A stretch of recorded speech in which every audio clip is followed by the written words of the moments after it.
경제학자, 가짜 경제뉴스 감별사, 가슴이 뜨거운 경제학자, 건국대 최백은 교수의 이게 경제다. 네, 지난해 우리 국민들의 순자산 증가율이 14년 만에 가장 낮았다는 통계치 나왔습니다. 이게 부동산 가격 하락이 주 원인이었다는데 어떤 의미인지 좀 분석해 보겠습니다. 최백은 건국대 경제학과 교수 나오셨습니다. 안녕하세요. 네, 안녕하세요. 일단 먼저 이거부터 좀 다룰게요. 어제 미국 신용등급 이제 한 단계 하락했잖아요. 예. 그래서 밤 사이에 지금도 그렇고 미 국채가 굉장히 하락하고 있거든요. 예. 뭐 폭락하고 이거는 다시 말해서 국채 금리가 지금 폭등하고 있다는 거잖아요. 실제로 작년 10월이 지금 최고치 지금 찍었어요. 10년물 국채 같은 경우에. 예. 이게 그러면은 국채 가격이 이렇게 하락한다는 거는 미국 신용등급 강등했으니까 당연히 하락하는 건데 2011년도에도 한번 강등한 적이 있었는데 예. 그때는 오히려 안전자산으로 몰리면서 미 국채 가격이 막 더 올라갔거든요. 예. 그때하고는 완전히 반대네 지금요. 그렇죠. 저는 오늘 이 문제를 홍 기자님이 꺼내는 거 보고서는 굉장히 기자로서의 촉이 좀 살아계시구나 하는 걸 느꼈습니다. 그거 하나 믿고 버텼죠 지금. 예. 그거 하나 믿고. 근데 이번에 피치사가 이렇게 강등한 것과 관련해 가지고요. 예. 시청자들이 좀 주목을 해야 될 것은 뭐냐면은 예. 미국은 있잖아요. 미국에서 저는 이제 그 경제사를 공부했기 때문에 미국사를 조금 그래도 일반 사람보다 아는 편에 속한다고 생각하는데 미국은 월가하고 워싱턴하고 그다음에 학계하고가 이게 그 콜라보가 잘 되는 데입니다. 특히 국가 이익을 위해서는요. 그렇지. 국가 이익을 위해서는 한 목소리로 내는. 그러니까 미국의 경제학자들, 우리나라의 경제학자들은 그러니까 자본에 무슨 국적이 있냐 이런 얘기들 흔히 하고 그러는데 미국 경제학자들은 안 그렇습니다. 미국 이익이 철저하게 언론인들도 마찬가지잖아요. 미국의 언론인들 보게 되면요. 그랬을 때 보게 되면 이제 피츠사가 신용등급 강등하고 나서 한번 반응들이 외신을 통해서 들어올 텐데 학자 뭐 크루그만을 비롯해 가지고 그다음에 이제 월가를 대표하는 그러니까 이제 그 JP 모간의 다이먼 해가지고 그다음에 제니 옐런도 그렇고 그다음에 뭐 하여가 월가의 출신들조차도 많은 전문가들이 이구동성으로 발작 증세를 일으키고 있습니다. 반응이 굉장히 격하더라고요. 발작 증세를 일으키고 있죠. 여기에 모든 게 담겨 있습니다. 사실은요. 아, 그게? 예. 뭐가 담겨 있어요? 그러니까 이게 지금 뭐냐면요. 일반 사람들은 지금 모르겠지만은 저같이 금융 통계를 계속 추적해 온 사람들이 볼 때는 지금 이번에 이제 그러니까 사실 연준이 금리 인상을 보게 되면요. 작년 3월 달부터 올리기 시작을 해가지고 지금 상당 구간이 5.5까지 가 있잖아요. 이 상당 구간이 이제 우리가 흔히 금융위기 직전하고 우리가 비교해 볼 때 금융위기 직전이 상당 구간이 그 당시에는 상당 구간이라는 게 없었죠. 구간이 아니었었기 때문에 5.25였었습니다. 그러니까 절대 수준도 굉장히 0.25 높은 상황이죠. 그리고 그 당시에는 1%부터 최저금리가 1%까지 내려갔다가 4.25%포인트를 인상을 했던 거예요. 그런데 이번엔 0.25에서 5.5까지 올렸으니까 이 인상폭도 5.25로 한 1%포인트 더 올렸던 거예요. 그러면은 일반적으로 시장 금리도 더 올라가죠. 그때보다 더 많이 올라가야 되는 거잖아요. 그렇죠. 그런데 실상을 보게 되면요. 시장 금리의 가장 기준이 되는 것은 미 국채 수익률입니다. 모든 채권에 그러니까 채권이 시장 금리를 대변하고 모든 채권의 기준이 그러니까 출발점이 미 국채이기 때문에요. 근데 미 국채 수익률을 보게 되면은 1년물까지는 기준금리 따라서 같이 좀 올라갔는데 1년물 넘어가는 순간부터는 안 올라갔습니다. 안 올라갔어요. 그러니까 오히려 금융위기 직전보다 더 낮습니다. 낮아요. 그 낮다는 얘기는 뭐냐면은 소위 말해서 이제 1년물 이상부터 해가지고 한 10년물까지를 중기 채권이라고 하거든요. 기간으로 갈 때 단기 채권, 중기 채권, 장기 채권 이렇게 나올 때요. 이 중기 채권들에 대한 수익률이 안 올라갔다는 얘기는 채권의 가격이 올라갔다는 얘기죠. 그렇죠? 채권의 가격이 올라간다는 얘기는 채권에 대한 수요가 있다는 얘기잖아요. 시장에 수요가 있다는 얘기고 미 국채는 달러의 힘과 동의어입니다. 그렇죠. 달러 힘이 그러니까는 전제가 되지 않으면 미 국채 수요는 살아날 수가 없는 거예요. 존재할 수가 없는 겁니다. 그래서 결국은 뭐냐면 달러 힘이라는 것은 월가와 미국의 이해관계와 직결하는 거죠. 근데 이제 이 미 국채 가격이 만약에 중기 채권이 미국 정부가 그러니까 발행하는 가장 많은 국채예요. 국채를 그러니까 기간별로 여러 가지를 발행할 텐데 중기 채권이 가장 많습니다. 절대적으로 많습니다.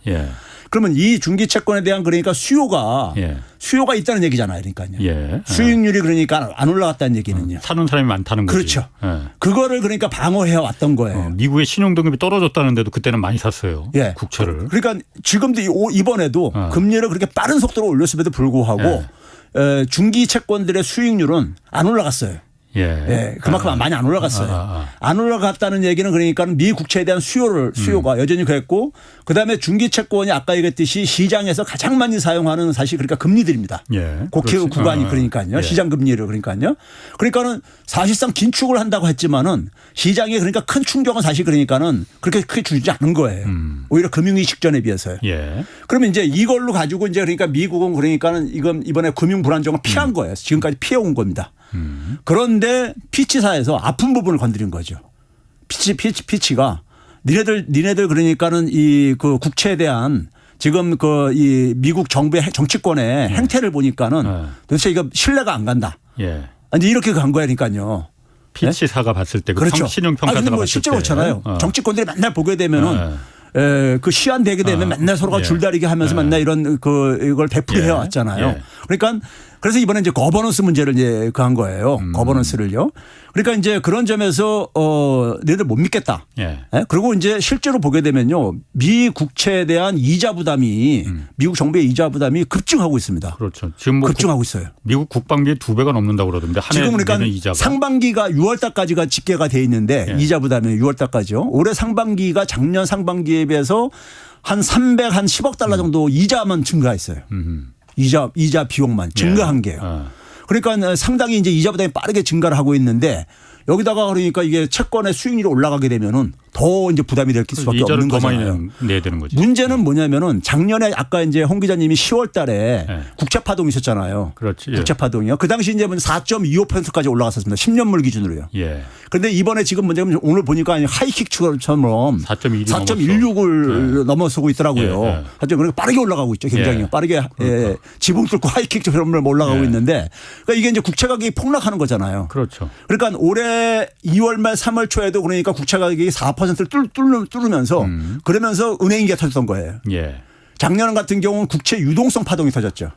그러니까 뭐냐면 국채 가격이 폭락했던 거잖아요. 작년에요. 그렇지. 국채 가격이 폭락하게 되면은 수익률이 올라가고 국채 가격이 폭락하게 되면은 특히 장기 채권들이 폭락하게 되면은 장기채 투자자들이 굉장히 많단 말이에요. 장기채에 투자한 투자자들. 예를 들어서 뭐 생명보험회사라든가 연기금이라든가 이런 데들이 이제 투자를 하는 게 있잖아요. 그 자산 손실이 생기죠. 그렇지. 국채 가격이 폭락했으니까. 그걸 또 담보로 해가지고 또 이제 이 그 고수익 투자를 하고 그러거든요. 그러면 이제 뭐냐면 담보 채우라고 이제 요구를 하거든요. 그러니까 그래서 그게 이제 시장에서 뭐냐면 그러니까 이제 국채가 더 던지게 되고 던지게 되면서 그러니까 국채 가격이 더 떨어지게 되고 그런 악순환 고리가 만들어졌던 거예요.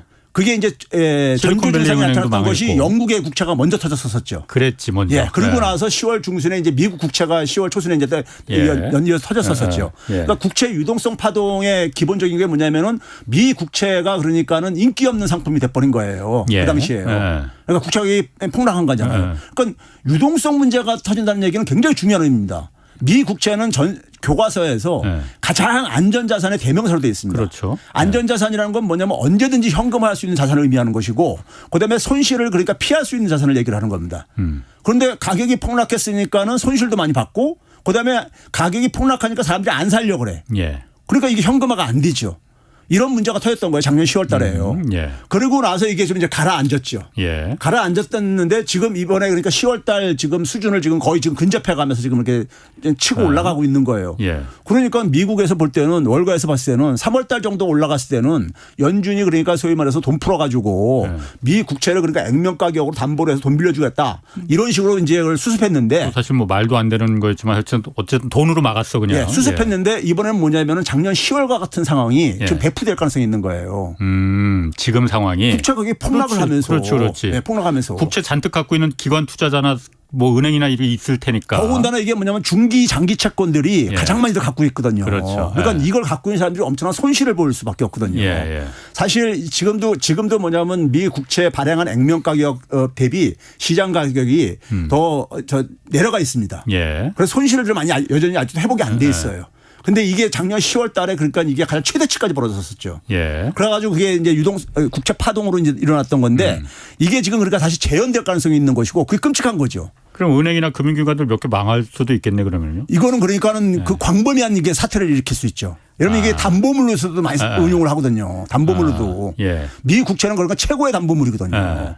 그러니까 이 장기 채권을 시장에서 가장 많이 보유하고 있고 이게 그러니까 자산 손실이 생긴다는 것은 광범위한 투자가들한테 영향을 미칠 수밖에 없는 거예요. 이게요. 그런 점에서 이게 금융시장에 그러니까 이건 연준이 개입해서 한다는 것은 결국은 다 달러 찍어서 사주는 수밖에 없는 건데 지금 그럴 수는 없는 거잖아요. 작년 6월 달부터 긴축한다고 해가지고 그렇죠. 오히려 그러니까 팔고 앉아 있는데 그렇죠. 그럼 이게 엉망진창이 돼버리는 거죠. 그러면은 제가 궁금한 게 아까 말씀하시기를 미국은 언론과 월가와 행정부가 끈끈하게 뭉쳐 있다고 했잖아요.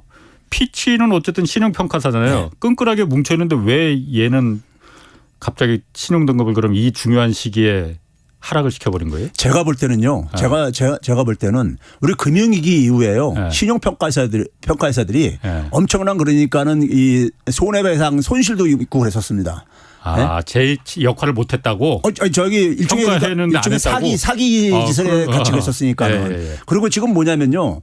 시장이 지금 뭐냐면은 제가 이제 그런 표현을 쓰는데 소위 말해서 연준의 금리 인상은 조만간에 종료되고 사실상 종료되고 그다음에 뭐냐면 연준이 그러니까 돈 푸는 걸로 다시 방향을 전환할 것이다 하는 이런 집단 체면에 걸려 있어요. 시장들이요. 시장이 요구를 계속 하고 있죠 지금. 그렇죠. 이제 그러니까 계속해서 그러니까 그동안 돈을 엄청 풀어가지고 이게 거품을 만들어놨는데 거품을 거둘 생각은 안 하고 이것을 계속해서 편승을 해가지고 시장이 집단적으로 자기 위안을 삼고 왔던 거죠.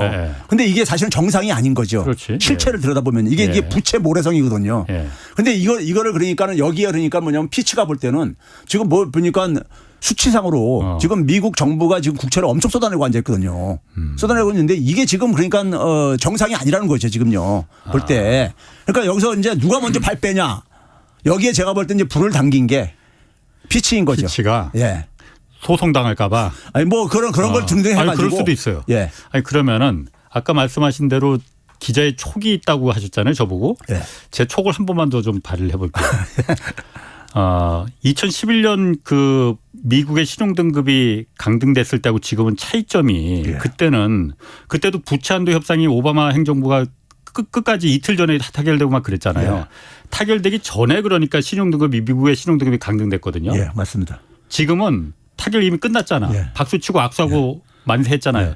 끝나고 나서 지금 신용등급을 하락시킨 거잖아요.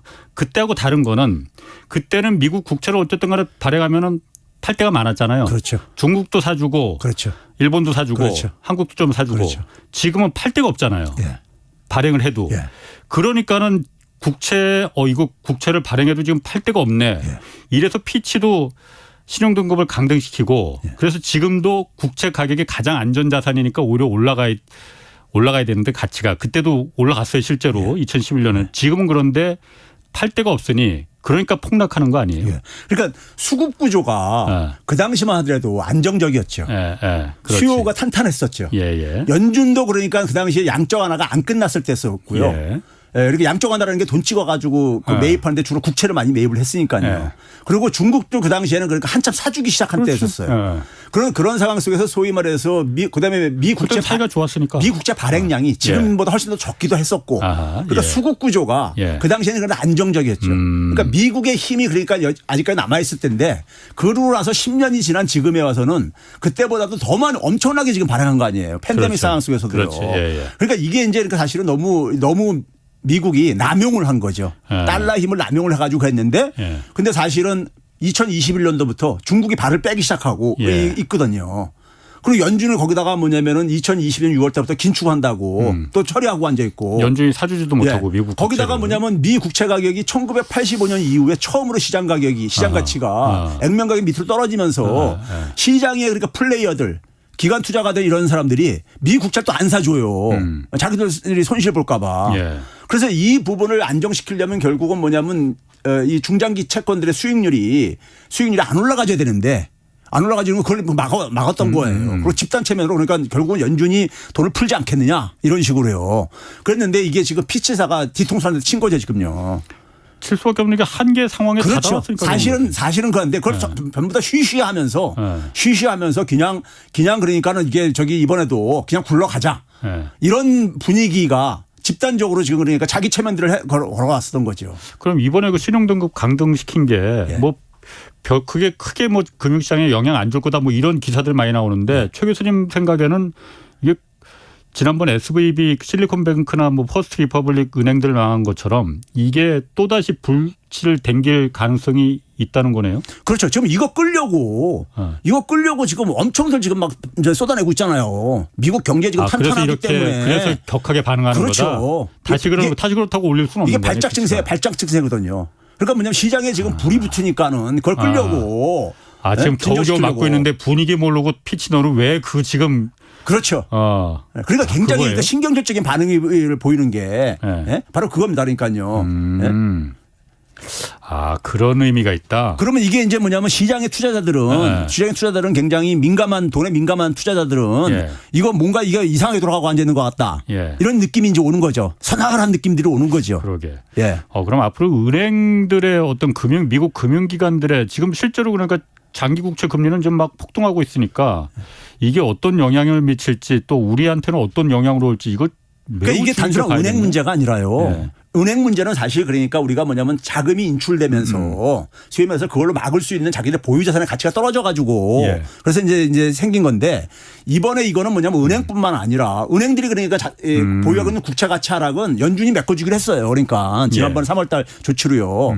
근데 뭐냐면 여기에는 아까 얘기했듯이 연기금이라든가 생명보험회사라든가 굉장히 다양한 투자자들이 미 국채 장기 투자를 그러니까는 투자를 해갖고 그걸 담보로 해가지고 담보로 해서 그러니까는 고위험 투자를 많이 하고 있다고요. 해왔다고요. 그러니까 이 미 국채라는 것은 그냥 단순한 상품이 아니에요.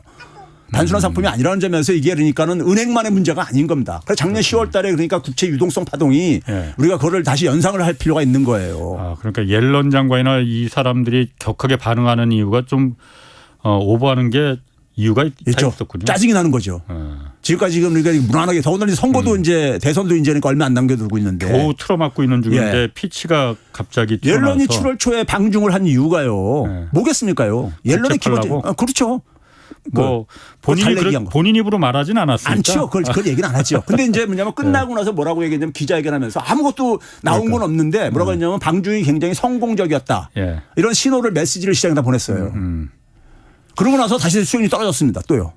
올라갔던 것도. 우리나라로 돌아와서 최근에 그 한국은행하고 통계청이 그 작년도 국민 대차대조표라는 거 발표했어요. 일단 국민 대차대조표라는 게 뭐예요? 대차대조표라는 것은 우리가 이제 이 재무제표 중에 하나인데요. 재무제표 3대 재무제표 중에 하나인데 재무 상태 그러니까 이제 재산 상태라든가 이 재무적인 상태를 그러니까 우리가 정리하는 하나의 회계 이 장부들이 몇 가지가 있는데 대표적인 이제 그러니까 이 대차대조표 같은 경우는 자산 상태를 이제 정리한 거죠. 자산 상태를요. 자산과 부채를 이렇게 정리를 한 건데 그래서 이제 차변과 대변해서 이제 대차 대변하고 왼쪽, 차변. 오른쪽. 그렇죠. 왼쪽 오른쪽 해가지고. 차변 대변하니까 좀 그렇다. 그렇죠.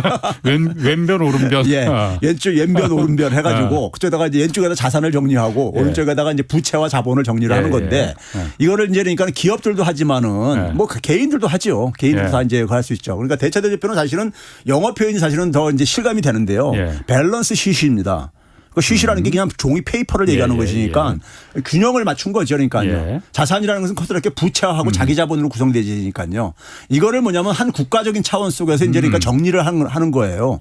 근데 제가 이 기회에 좀 방송에서 좀 이제 한국에다 좀 제안하고 싶은 것은 연준이 이걸 분기별로 내고 있거든요. 근데 우리나라도 좀 분기별로 좀 검토를 해 줬으면 좋겠어요. 우리는 1년에 한 번씩을 내고 있는데 그러니까 좀 상당히 자료 그 접근하는 게 늦게 되는데 이 대차대조표에서 이제 그러니까 우리나라 대한민국에 그러니까는 국가, 기업, 그다음에 금융회사, 가게들의 자산을 정리해서 이제 발표를 한 거예요.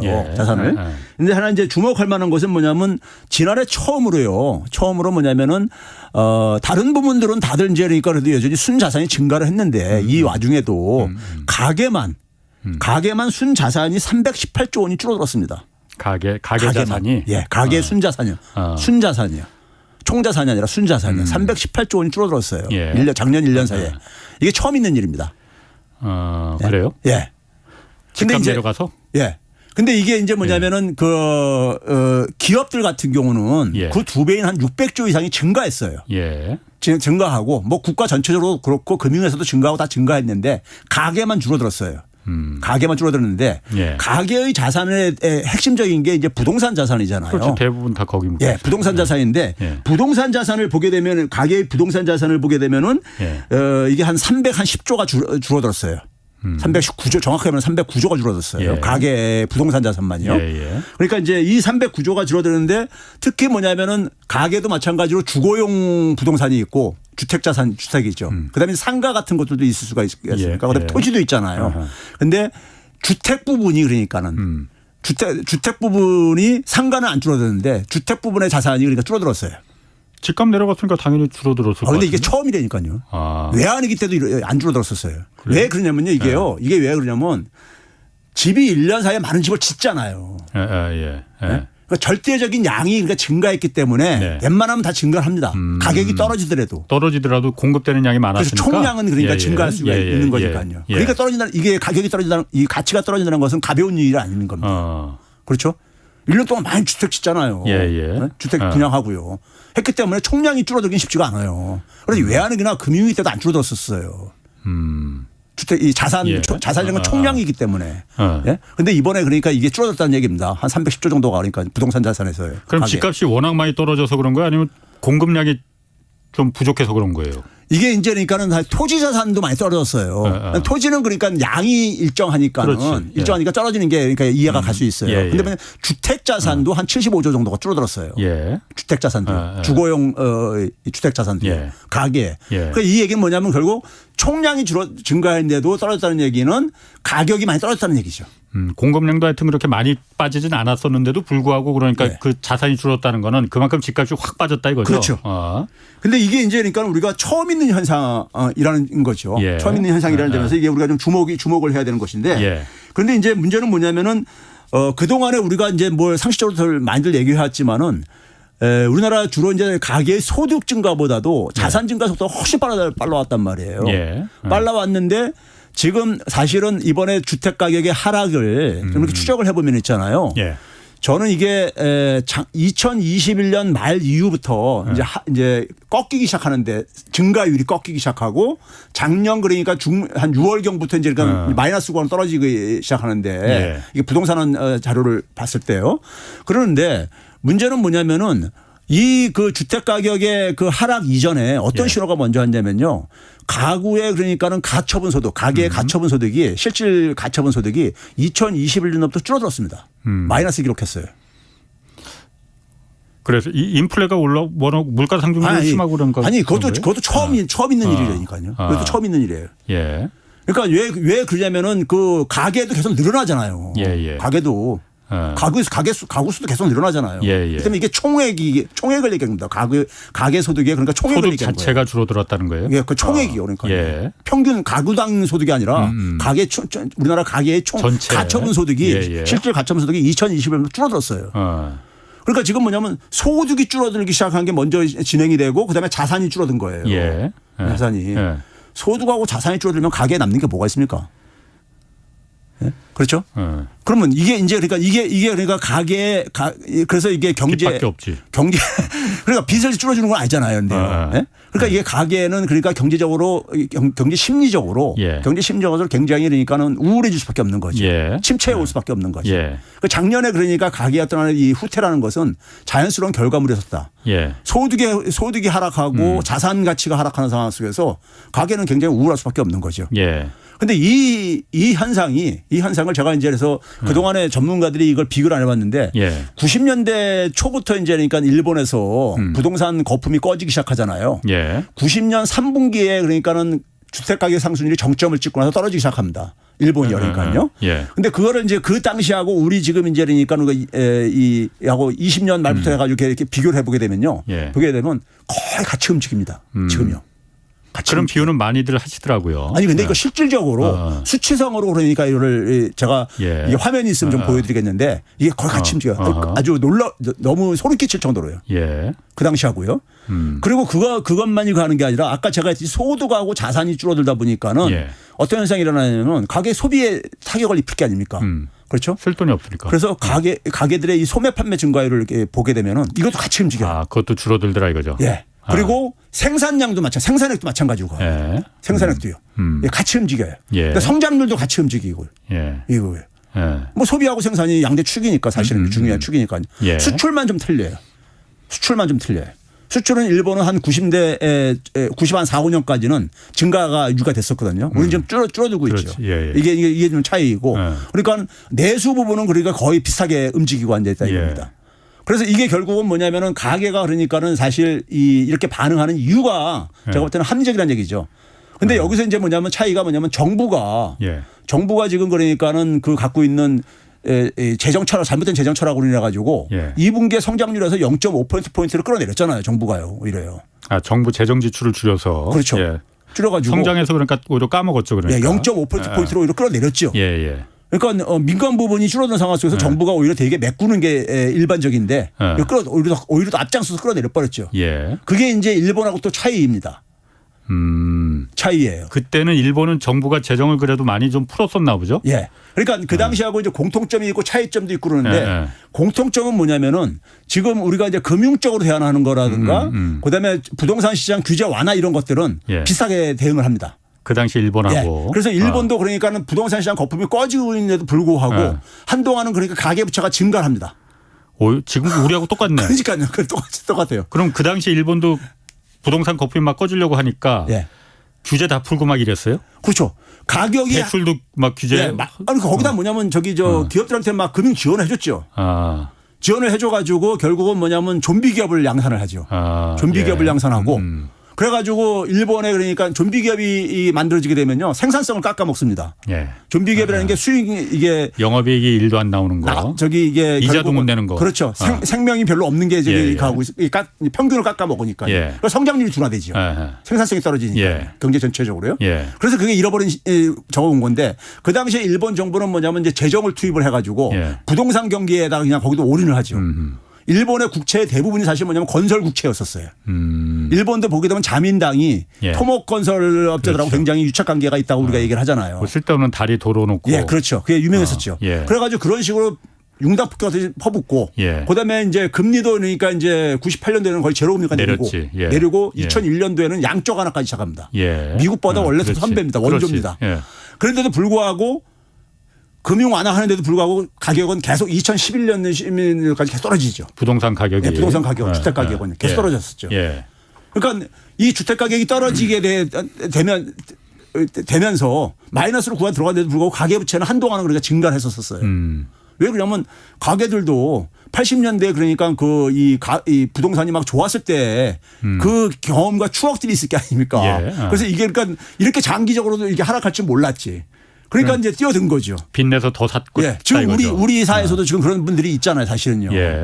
이게 지금 그러니까 결국은 우리 사회도 그냥 부동산 시장 불패론이라는 게 말도 안 되는 논리, 이게 논리적으로 말이 안 되는 얘기거든요. 시장에서 불패라는 건 존재할 수가 없는 거거든요. 뭐 말이 된다고 보는 사람도 있으니까. 아니죠. 부동산 시장 불패라는 것은 부동산 가격이 계속 올라가셔야 되는 건데 그건 이론적으로 성립이 안 돼요. 이론적으로. 어쨌든 그 부분은 조금 이따 좀 반론을 하고. 그렇게 했을 때 이제 이게 그러니까 일본도 마찬가지로 그런 게 있을 게 아닙니까? 일본도 고도 성장기에 계속해서 부동산 가격이 올라갔었으니까요. 그러니까 처음에는 그러니까 가계부채를 늘리면서 거기 참여를 합니다. 했다가. 참여를 하고 정부는 그러니까 통화정책과 재정정책으로 다 그러니까 지원을 해주고 그러는데도 주택 가격은 20년 동안 계속 떨어집니다. 그렇지. 버블이 터지면서. 계속 떨어져요. 한 번도 멈추지 않고 계속 떨어져 들어갑니다. 계속 양적 완화를 하고 돈 푸는데도 계속 부동산 가격이 계속 떨어졌어요. 한 20년간 떨어졌습니다. 그럼 그 상황의 초기 모습이 지금 우리하고 굉장히 흡사한 점이 많더라 이거예요. 지금이. 그런데 사실 우리는 작년까지는 이제 가계자산에서 부동산 가격이 가치가 내려가면서 가계 순자산이 떨어졌다고 하지만은 지금 다시 집값도 오르기 시작했다 뭐 이런 보도들 많이 나고 실제로 집값이 좀 올랐잖아요. 제가 지금 주택 가격 저거를 변화율을 얘기하는 거는요. 일본도 마찬가지고 전국 주택 가격의 저겁니다. 서울만이 아니고 우리나라도 전국은 아직도 하락하고 있습니다. 그렇지. 그러니까 일부 지역에 지금 가고 있는 것이지 전국적으로 가격은 여전히 하락하고 있습니다. 그러면은 그렇게 되면은 우리나라 같은 경우도 지금 사실 그러면은 그 일본의 전철을 밟는다면은 일본은 사실 그때도 도쿄가 가장 높았지만은 궁극적으로는 도쿄도 다 떨어졌잖아요. 그렇죠. 우리도 그럼 그럴 거라는 거예요, 그러면은? 근데 저는 그렇게 생각해요. 예. 주택을 그러니까 주택 가격이 지금 이제 그러니까 우리가 주택 시장 살리기 위해 가지고 예. 온갖 지금 조치를 취하고 있고 한국의 금통위원 일부들은 그러니까 표면상으로 어쨌든 간에 거기에 대한 불만도 표출하고 있고 예. 가계부채 지금 이걸 해야 되는데 예. 부동산 시장 규제 완화해 가지고 예. 오히려 그러니까 이게 지금 주택담보대출도 늘고 있고 지금 그런 상황으로 지금 되고 있잖아요. 예, 그렇죠. 예. 그래서 볼멘 소리들 나오고 있는데 일부 금융위원들이 금통위원들이 근데 지금 이 상황이 속에서 지금 이제 온갖 지금 이제 그 남아있는 수단들 다 동원할 거라고요. 동원할 거라고 남아있는 정부는. 수단이 더 남아 있어요 지금. 그러니까 뭐 이제 해봤자 이제 그러니까 결국은 이제 뭐 양도세 같은 거라든가. 예? 그다음에 이제 남아 있는 거 별로 거의 없을 것 같은데 이제. 그러니까요. 근데 이제 문제는 뭐냐면 이게 더 상황이 지금 이제 거대니까 하지만 남아 있는 게 한두 개 정도는 남아 있다고 얘기를 합니다. 그럼 이제 그걸 다 플러스 때도 보게 됐어도 이게 마이너스 이게 하락하는 게 안 꺾이게 되면은 안 꺾이게 되면 지난번에 한번 얘기했지만은 시장이 공포에 갑니다. 더군다나 뭐냐면은 수요가 고갈돼 가고 있거든요. 소득이 없는데 소득이 떨어지는데. 바로 그겁니다. 그러니까요. 그러니까 지금 뭐냐면은 일부 층들이 실수요자들이 그나마 그러니까는 그 정부가 지원하는 금융 지원 힘입어 가지고 뛰어드는 사람들이 일부 있지만은 이게 제한적일 수밖에 없다는 거죠. 제한적일 수밖에 없다는 거죠. 결국은 뭐냐면은 돈이 있는 사람들이 뛰어들어야 되는데 돈이 있는 사람들은 결국 뭐냐면 주택 가격이 상승할 거라는 전망이 있어야 들어옵니다. 그런 걸 투기 수요라고 부르죠. 그렇죠. 투기 수요가 붙어야만이 집값이 본격 대세 상승으로 가는데. 그렇죠. 근데 그 사람들은 뭐냐면 주택 가격이 상승한다는 투자 수익이 기대가 돼야지만 들어오거든요. 우리 사회 돈은 굉장히 많으니까는. 근데 그게 아무렇게나 들어오지 않습니다. 아무렇게나. 그럼 그런 상황이 그러니까는 지금 전제가 되려면은 뭐 빚을 지원해 줄 테니까는 빚을 동원해 가지고 주택 매입에 뛰어들어라. 이게 그러니까 이게 맞아 떨어져야 되거든요. 지금까지처럼요. 근데 지금 그럴 만한 지금 수요층이 거의 소진돼 버렸다 이겁니다. 뭐 일각에서는 그렇게도 얘기합니다. 지금 집값 물론 수도권 같은 경우에 지금 상승하고 있는 게 다시 꺾이고 올라가고 있는 게 말하신 대로 그 집값이 올라가는 건 진짜 집값이 대세 상승으로 가려면은 실수요자들로는 절대로 이게 집값이 안 올라가거든요. 투기 수요가 거기 투기 바람이 불어야 되는 거거든요. 근데 지금 실수요자들이 집을 이제 구매해서 올리는 거는 그동안 그야말로 다주택자들이 이참에 마지막 기회라고 해서 다 푸는 거 아니냐 이런 그 분석들도 있거든요. 그게 이제 거의 막바지에 다다랐다. 왜냐 정부가 이제 더 이상 내놓을 카드가 그렇게 딱히 있지는 않으니 여기서 정말 더 계속 집값이 끌고 올라가는 걸 이어가려면 뭔가 내놓을 당근이 있어야 되는데 당근이 이제 부족하더라 이거거든요. 그러니까요. 제가 이제 처음에 이 주택 가치가 그러니까 지난해 처음으로 처음으로 마이너스로 돌아섰다는 것을 이 의미를 좀 그러니까 음미를 하셔야 돼요. 그러니까 아까 얘기했듯이 이게 순가격이 아니라 총액이 그러니까는 줄어들었다는 얘기거든요. 그럼 이런 일은 그러니까 처음 있는 일이에요. 외환위기 때도 없을 테니까요. 외환위기 때도 올랐어 이게요.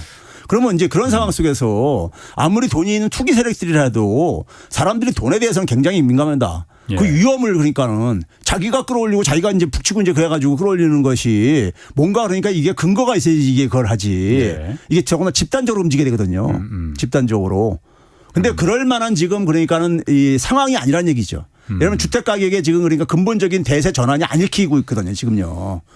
근본적인 대세 전환이라는 게. 근본적인 대세 전환이라는 거는 어쨌든 투기 수요가 붙어야 되고 그 투기 수요를 받쳐주려면은 소득이 좀 있어서 그렇죠. 그 투기 수요를 누군가 받아줄 사람이 있어야 된다. 그렇죠. 근데 어쨌든 뭐 그러면 이론적으로 맞는데 뭐 지금 유튜브 댓글에도 그런 분들 많이 나와요. 그 두 분 다 우물한 개구리라고 시장은 부동산 시장은 그렇게 작동하지는 않는다라는 분들도 있는데 뭐 모르겠습니다. 어쨌든 지금 그런데 정부의 정책은 말로는 그러니까 집값이 내려가야 된다라고 원희룡 장관도 계속 말을 합니다.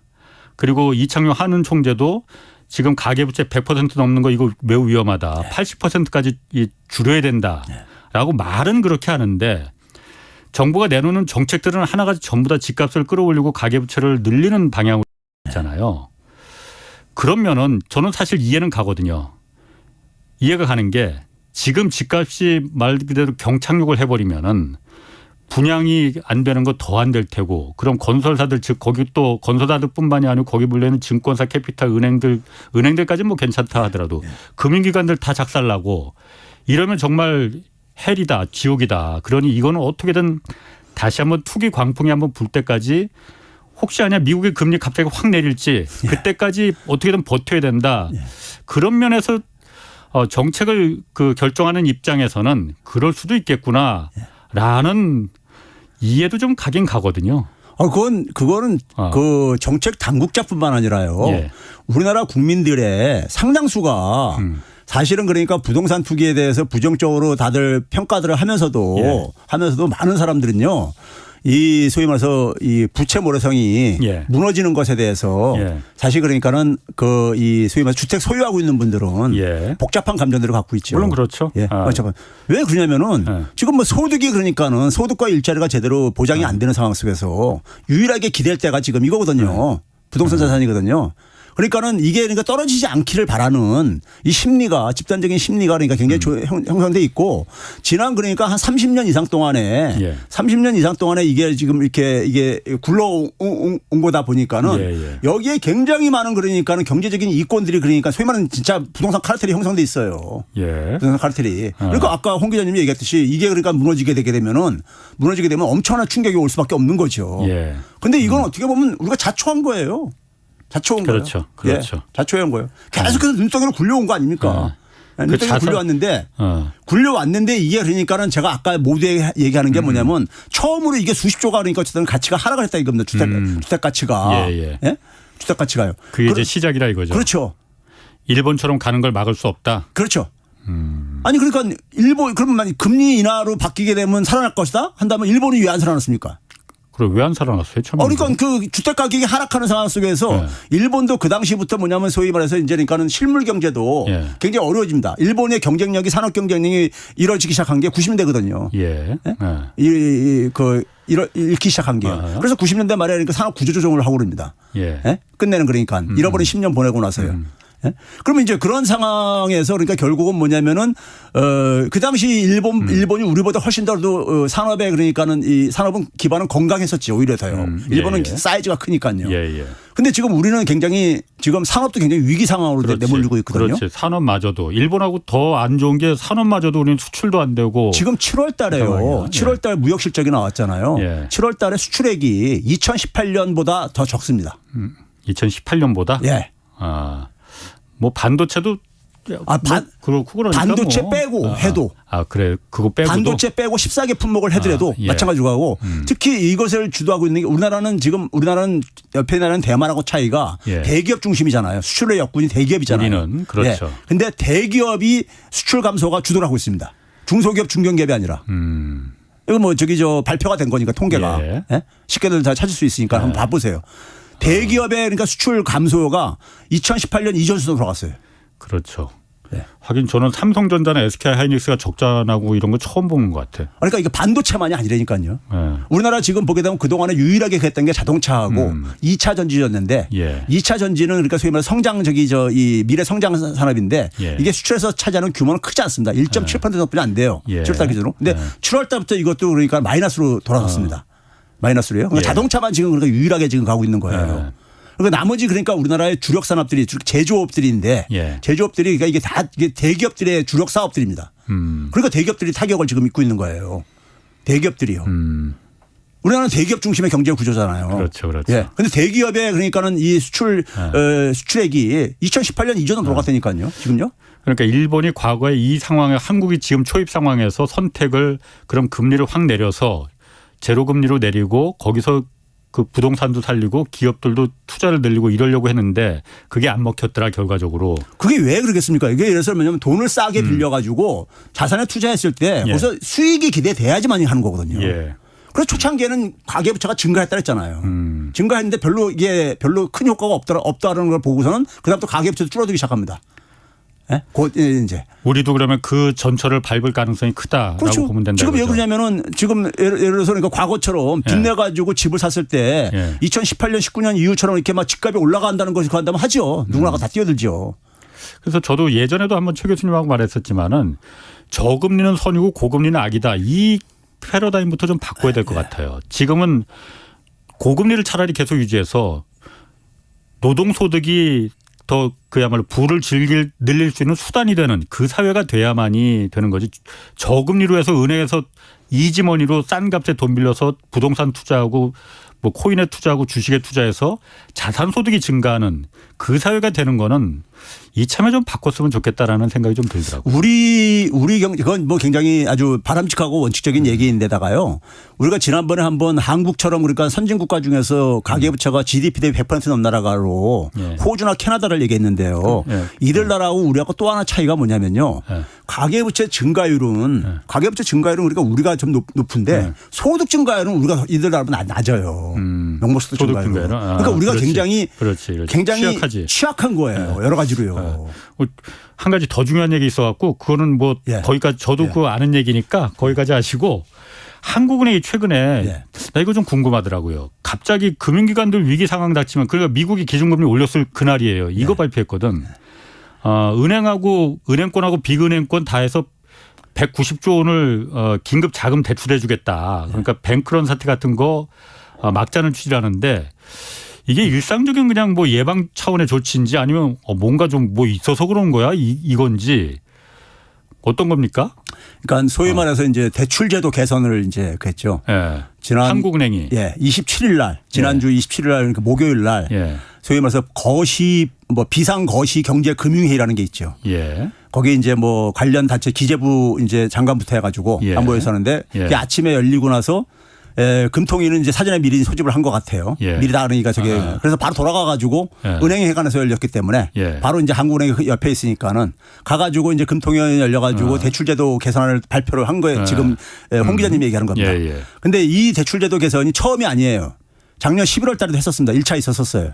아, 그래? 그때 뭐가 있었나 그때? 작년에 10월 달에 그러니까 김진태 사태 있었잖아요. 아, 그때도 그러니까 대출제도 개선을 해가지고 돈 지원했다는 거 제가 지난번에 얘기해가지고 4분기 때 통화량이 확 증가했다는 게 그 얘기입니다. 그것도 그럼 한국은행에서 직접 대출해 준 거예요? 한국은행 그러니까 대출제도 개선이라는 게 대출이라는 게 은행의 은행이잖아요. 중앙은행이요.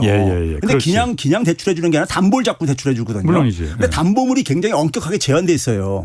쉽게 얘기해서 뭐냐면 정부가 발행한 국채라든가 아니면 자기 자신이 발행한 통화 안정 증권이라든가 이런 것만으로 국한돼 있어요. 금융위기 때 같은 특수한 상황에 MBS 같은 걸 좀 이제 열어놨던 거예요. 그런데 이거를 그러니까 잠깐만 확장해 주는 거예요. 담보물을요. 담보물의 대상을. 그래서 그것도 이제 작년 같은 경우는 은행으로 가능한 국한시켜 가지고 이제 그랬었죠. 근데 이번에는 뭐냐면 비은행 것까지 확장한다는 거 아닙니까? 그거를요. 뭐 새마을금고도 다 새마을금고 중앙이라든가 저축은행 중앙은행이라든가 이런 데를요. 거기도 위험하니까. 그런데 여기는 그러니까 사실은 여기가 만약에 중앙은행에서 자금을 지원해 준다면요. 이건 중앙은행의 사실 통제 안에 있어야 되는 거예요. 그렇죠. 근데 이건 아니잖아요, 지금요. 아니잖아요. 한국은행은 원래 은행한테만 돈을 그러니까요. 그렇게 돼 있다니까요. 이유도 다 있고 그렇죠. 그렇게 하게 만든 이유도 그다음에 있고. 뭐냐면은 이런 소위 비은행 예금 기관들한테 대해서 해주려면 금융기관한테 해주려면은 한국은행법에 80조가 영리기업에 대한 여신이라는 걸 주장하고 있어요.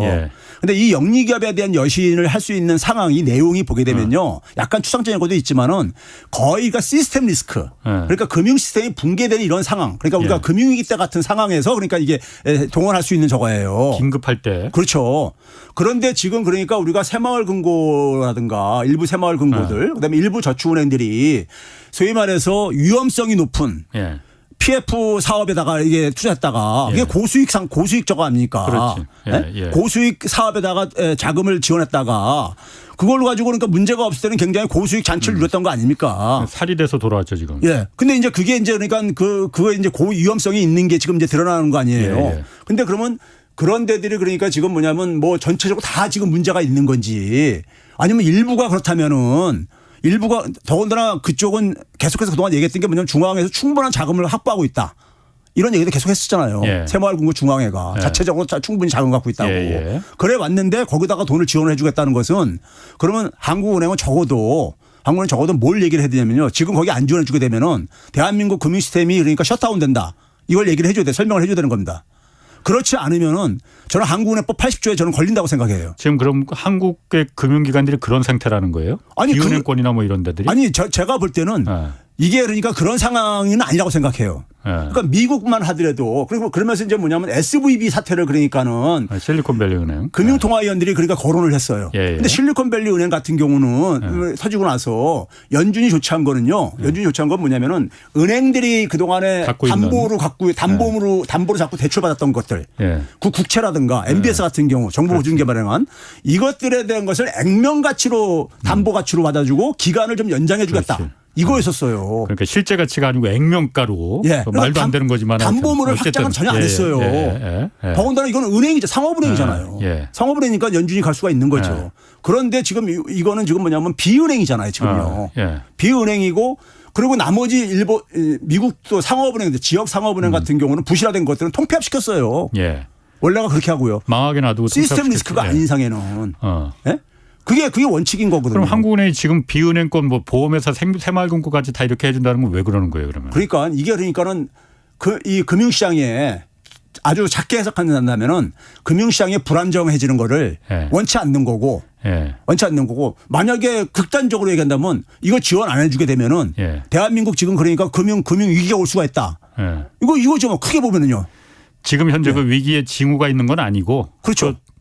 지금 그러니까 뭐냐면 상황이 내부가 지금 제대로 지금 그러니까 그 명단도 공개를 안 하고 있잖아요. 물론 그렇죠. 공개 안 하고 있다 보니까는 제가 그래서 항상 하는 게 뭐냐면 금융은 투명성이 굉장히 생명입니다. 그래서 투명하지 않으면은 사람들이 자꾸만 이게 그러니까 루머가 돌고 그러기 때문에 이거 투명하게 이렇게 다 공개를 하고서는 거기에 맞는 그러니까 처방책을 만드는 게 중요하거든요. 그런데 이게 그러니까 투명하지 않고 자기들끼리만 판단을 해가지고 정보를 가지고 그런 대책을 발표했을 때 그러면 사람들은 두 가지를 생각하죠. 하나는 이게 진짜 심각한가? 한국은행이 돈을 지원할 정도로 지금 심각한 상황인가? 저는 그렇게 의심했어요.